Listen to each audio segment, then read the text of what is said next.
Bonjour à tous, il est 7 heures et bienvenue dans Bonjour Omerta. Ce matin, je reçois Georges Kuzmanovic pour réagir à toute l'actualité internationale autour de l'Union européenne, la France et les États-Unis, ainsi que les alliances et les enjeux qui se jouent entre elles.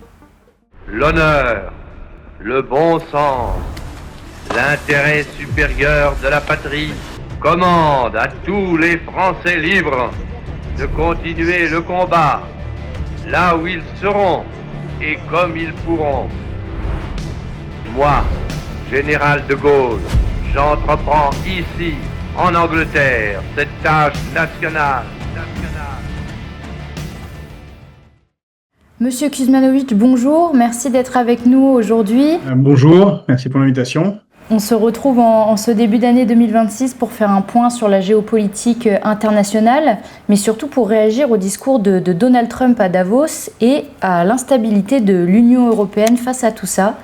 Alors tout d'abord, revenons justement sur le discours de Donald Trump.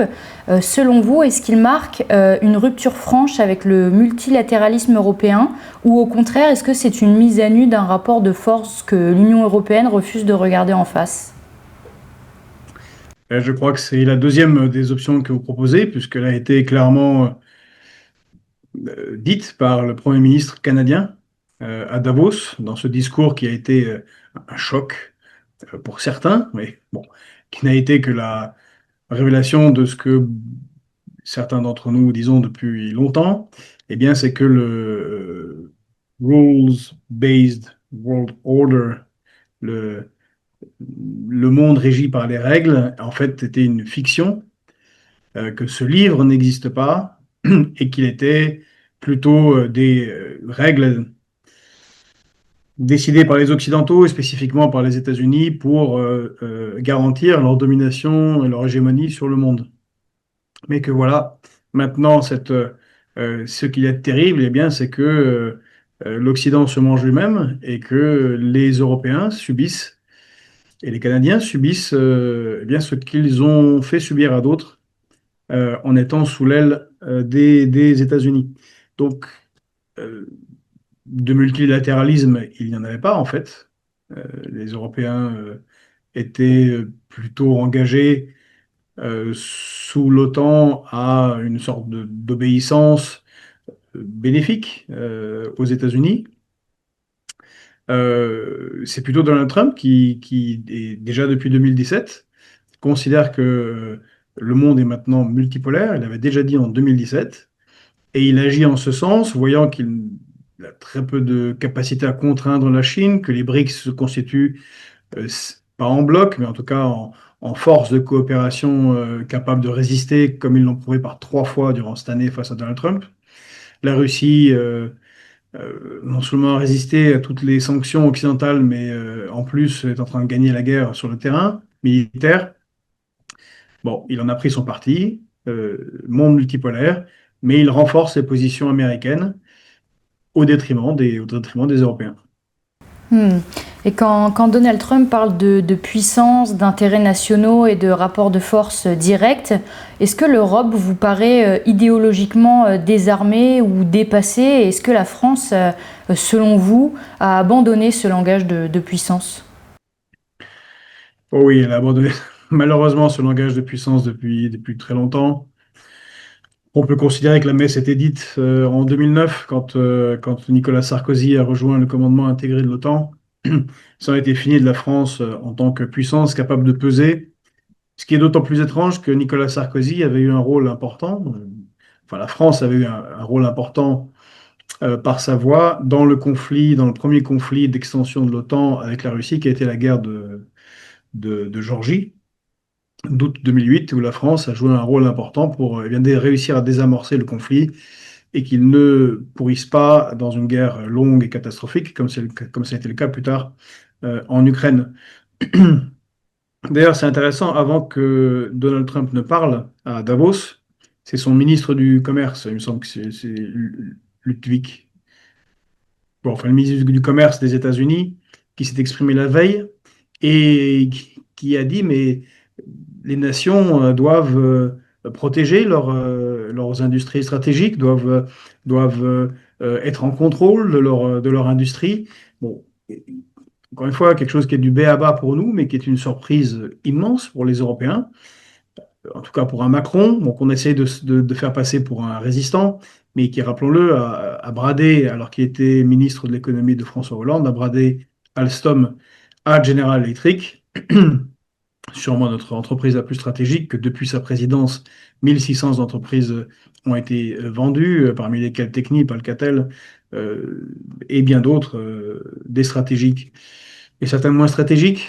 Mais en tout cas, il était, Emmanuel Macron était l'incarnation française ultime de ce défaut stratégique qu'ont eu les Européens qui ont choisi il y a 40 ans eh bien, de la globalisation, qui ont choisi de désindustrialiser, pensant, convaincus que l'Union soviétique étant tombée, on était entré dans une sorte de fin de l'histoire et qu'ils allaient contrôler le monde en contrôlant, en étant au sommet de la chaîne financière. Bon, ben, ce n'est plus le cas. On regarde maintenant amèrement un champ de ruines et les Américains nous disent quelle est la voie. Ce qu'ont d'ailleurs compris, très bien compris les Chinois, les Russes et même les Allemands. Les Allemands ne bradent pas leurs entreprises stratégiques. Eux, ils ont une cour constitutionnelle à Karlsruhe qui l'empêche systématiquement. Donc voilà, on a beaucoup. Il faut qu'on revienne sur tous les logiciels qui ont été ceux de nos dirigeants des 30 dernières années. Et faut-il aujourd'hui, selon vous, assumer que l'Union européenne, telle qu'elle existe, est un obstacle à la souveraineté des États et que la France aurait tout intérêt à reprendre la main en dehors de ce cadre?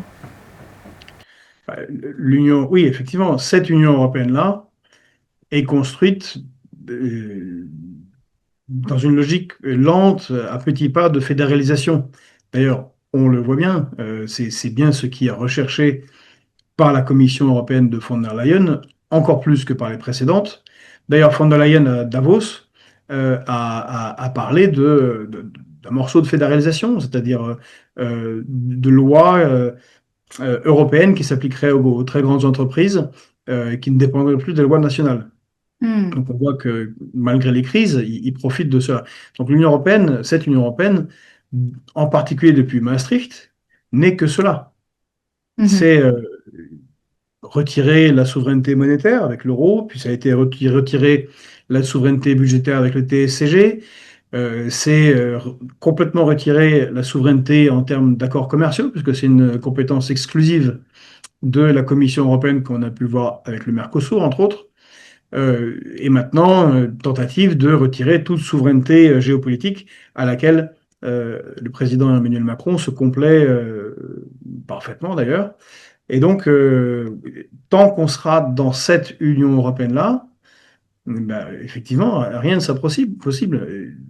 D'autant plus que l'Union européenne organise en son sein, entre ses États, une compétition avec un dumping social, avec les travailleurs détachés, avec les salaires différenciés. Elle fait un dumping fiscal, avec une fraude fiscale organisée, avec le Luxembourg, l'Irlande, les Pays-Bas.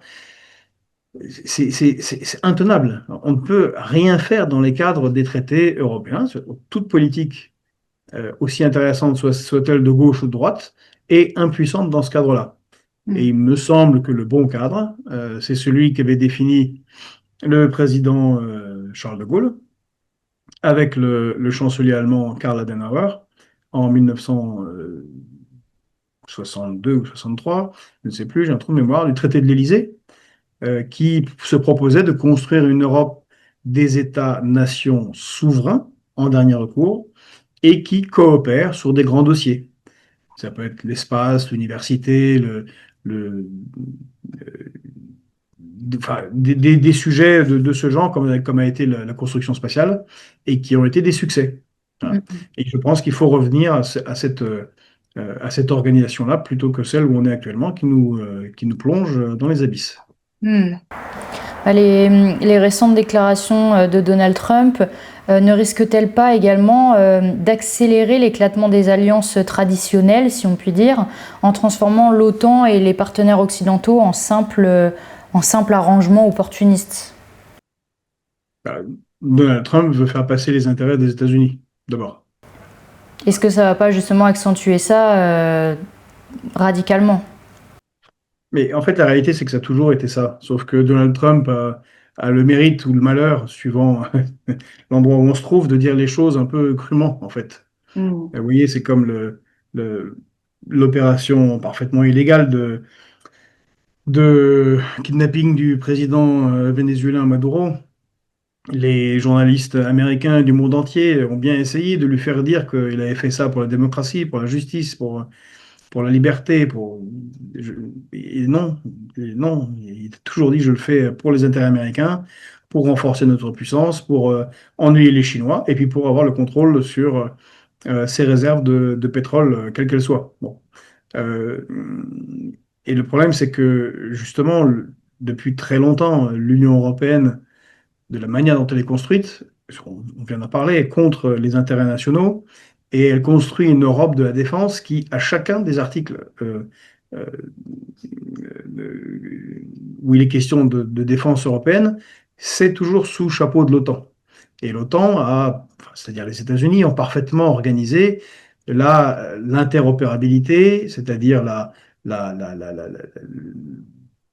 la soumission en fait de l'appareil militaire européen de chacun des pays européens à l'appareil militaire américain et au complexe militaro-industriel américain. Donc c'est déjà de facto quelque chose qui est en pleine et entière domination des États-Unis. Donc vous rajoutez à cela une dépendance quasi totale sur tout ce qui est critique. Je veux dire, nous n'avons pas, comme les Chinois ou les Russes, des systèmes de paiement, en tout cas fort peu, pour contourner un débranchage de SWIFT. Euh, on dépend des GAFAM pour quasiment tout. On n'a pas de serveurs massifs. Beaucoup de nos données sont d'importance nationale, sont conservées aux États-Unis. Encore récemment, c'était la DGSI, la Direction générale de la sécurité intérieure, voilà, notre contre-terrorisme, qui a à nouveau signé un contrat avec les États-Unis, enfin avec l'entreprise de Monsieur Thiel pour avoir fonctionné à nouveau sous le logiciel Palantir. Enfin, la dépendance, on pourrait continuer comme ça pendant très très longtemps en fait. J'ai les exemples qui me viennent à la tête, mais on est tellement dépendant que les États-Unis peuvent absolument imposer ce qu'ils veulent aux Européens. Et est-ce que vous pensez que justement l'Union européenne soit capable à un moment donné de reprendre un peu son indépendance, ou est-ce qu'il va tout droit justement à la soumission dont vous avez parlé, mais une soumission définitive? Elle est déjà soumise. La construction européenne telle qu'elle s'est faite avec des gens comme Jean Monnet, c'est quelque chose qui, depuis le début, est bâti pour être euh, au mieux sous l'aile des États-Unis et au pire totalement inféodé aux États-Unis. On en est aujourd'hui à un stade d'inféodation complet. Quand à une époque, je travaillais sur les, les, les, les- les systèmes spatiaux européens pour concurrencer le GPS américain, bah, dès qu'il y avait la moindre volonté d'indépendance, euh, la Commission européenne ou des députés européens ramenaient la connexion de notre système européen au GPS américain. Et tout est comme ça. Euh, et le problème, c'est que c'est nos dirigeants. Oui, bien, Emmanuel Macron a été Young Leaders, comme François Hollande a été Young Leaders, comme le très grand nombre de nos dirigeants, qu'ils soient politiques ou de la haute administration. Et c'est le cas également dans le reste des pays européens. Vous voyez, rien que cette année, on a eu quand même un nouveau chancelier en Allemagne, M. Merz, qui était le représentant de BlackRock en Allemagne. Et en septembre, c'est notre président Emmanuel Macron qui a reçu le prix le Global Citizen Award de l'Atlantic Council à New York. On a nos dirigeants, allez, on va pas dire sont des agents, mais au moins depuis le début de leur carrière, sont parfaitement consentants et se perçoivent comme un sous-ensemble des États-Unis. Donc ils sont les moins à même de permettre une quelconque résistance, une quelconque libération. Hmm. Donc selon vous, parce que tout de même les déclarations de Donald Trump à Davos ont suscité beaucoup de réactions, selon vous, finalement, elles ne montrent rien de nouveau. Elles confirment que ce qui a pu déjà être avancé finalement. Oui, on continue sur la même voie. D'ailleurs, comme souvent, c'est très flou. Hmm. Euh, la- Quelle est la réelle nature de l'accord sur le Groenland? On ne le sait pas. Et puis d'ailleurs, est-ce qu'il sera respecté, cet accord qu'on ne connaît pas, est-ce qu'il sera respecté par Donald Trump? On n'en a aucune idée. Il a plutôt montré qu'il n'avait aucun respect pour tout cela. Non, ce qu'on a pu voir à Davos, c'est une accélération de la destruction du système international tel qu'il existe jusqu'à maintenant. Chemin dans lequel est clairement engagé Donald Trump, qui a toujours dit tout le mal qu'il pensait de l'ONU, par exemple.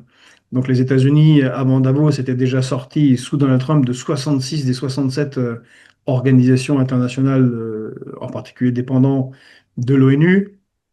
Et Donald Trump vient de créer son club de la paix, ce truc tout à fait bizarre, où dans les statuts, il est clairement écrit que les États-Unis les dominent et qu'il est président à vie et que c'est lui qui décidera, comme un empereur, de l'héritier, hein, c'est le terme, de l'héritier de son poste à ce club de la paix.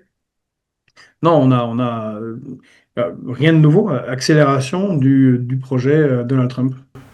Et justement, ce club de la paix, qu'est-ce que vous en pensez? Est-ce que vous pensez que c'est quelque chose qui peut concrètement donner vie à une nouvelle force commune, de nouvelles alliances? Ou est-ce que c'est juste du vent et selon vous, ça ne donnera rien dans les mois à venir?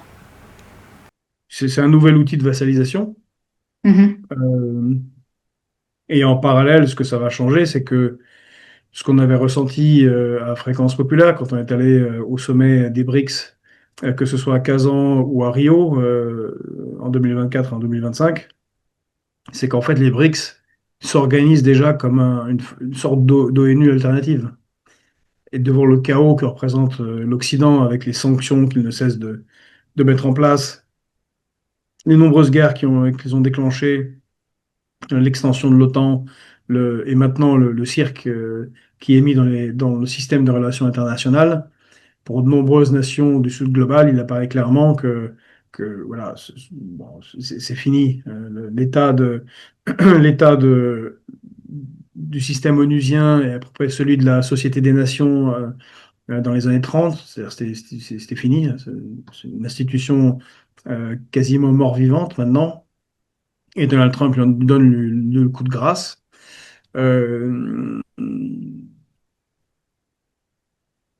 ce club de la paix, c'est surtout important pour Donald Trump, pour les États-Unis, afin de voir qui est bien vassal jusqu'au bout et qui ne l'est pas. Hmm. Et pour terminer cet entretien, vers quelles actualités, vers quels changements possibles doit-on être attentif ces prochains mois à venir? Mais malheureusement, le Proche et le Moyen-Orient vont à nouveau être le théâtre j'allais dire de la folie expansionniste américaine, mais enfin, c'est de ça dont il s'agit. Puisque malheureusement, là où on se parle, les Kurdes sont sous l'attaque des djihadistes inclusifs de Damas qu'on a installés, dont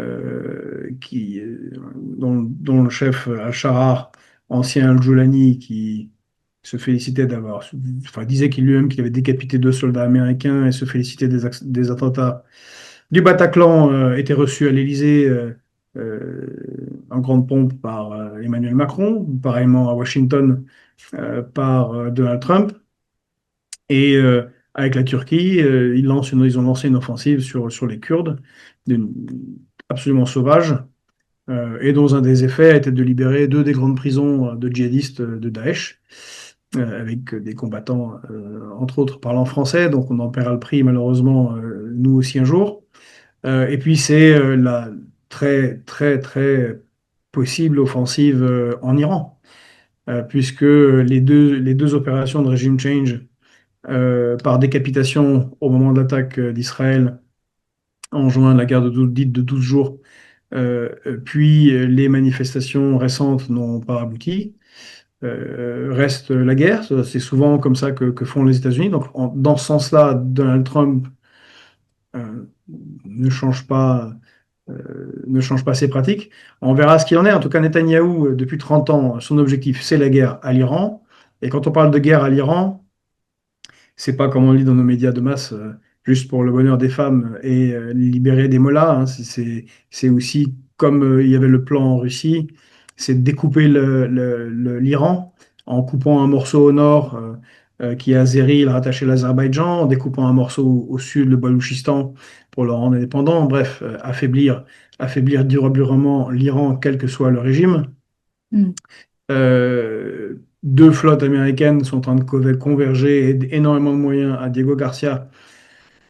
Bon, a priori, c'est pas juste pour faire des ronds dans l'eau. Donc, il y a de fortes chances que tout ça finisse en un combat. En plus, je crois que les Américains et Israéliens ont été particulièrement déçus par la manière dont ont tourné les manifestations, puisqu'ils sont tombés, je pense, c'est une supposition, hein.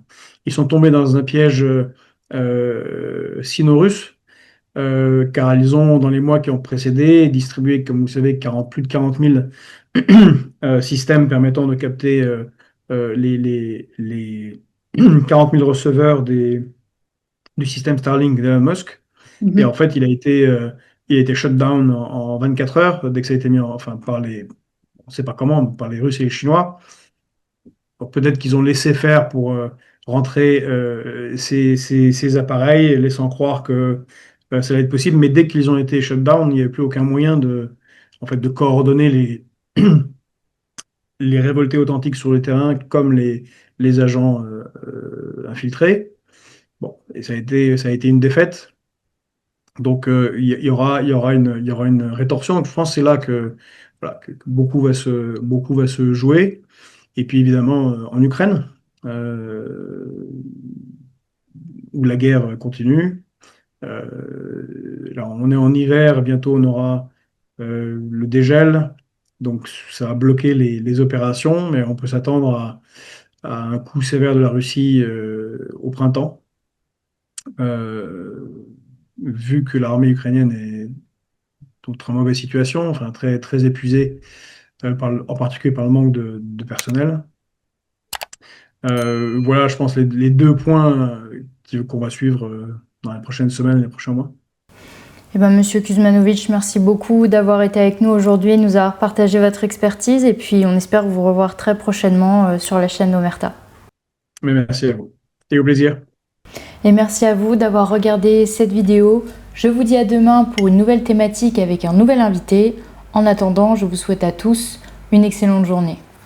À demain!